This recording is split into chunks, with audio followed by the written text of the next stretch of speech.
Hey, and welcome to Thrive, because we want your relationship to thrive. Today we are on part 2 of Solve Your Solvable Problems. Last week we talked about a softened startup, and this week we want to learn to make and receive repair attempts.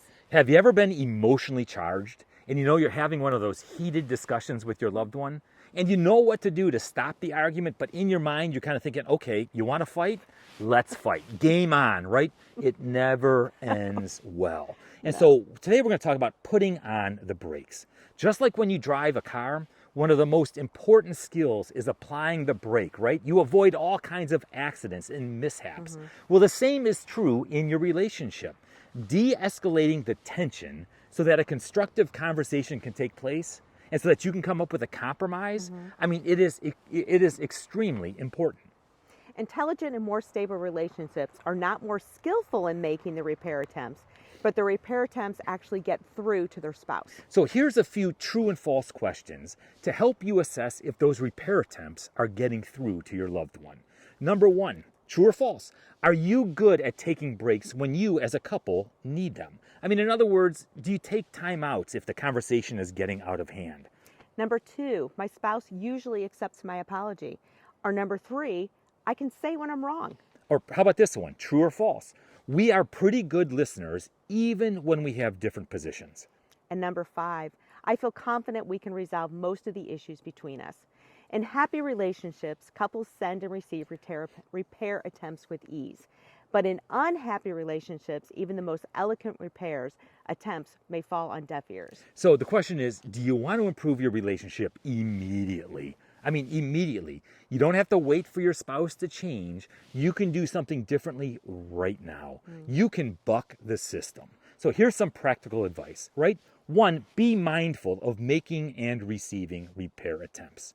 The truth is, sometimes the tones that we use, they can come across kind of harsh, kind of aggressive, but it's still a repair attempt. So be mindful of it. Maybe your spouse yells at you, "Can we take a break?" Or "You're getting off topic." It might sound kind of harsh, but you know what? That's a repair attempt.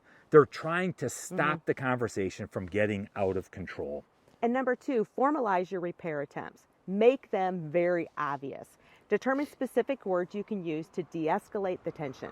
Now, these words or phrases, they may sound a little phony, a little unnatural at first, but in all honesty, it offers a different way of speaking with your spouse, especially when you're upset. So don't reject these, okay? You can use phrases like, Time out.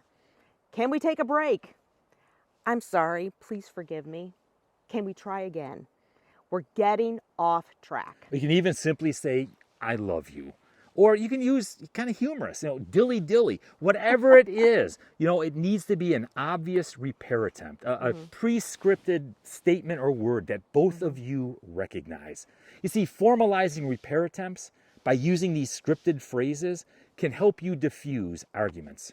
So a formalized script ensures you use the words that work well with putting on the brakes. And secondly, those phrases are like megaphones.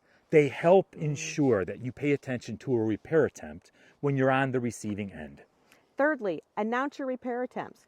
Raise your hand if you have to, or even state, "This is a repair attempt." And if your spouse announces a repair attempt, your job is to simply receive it.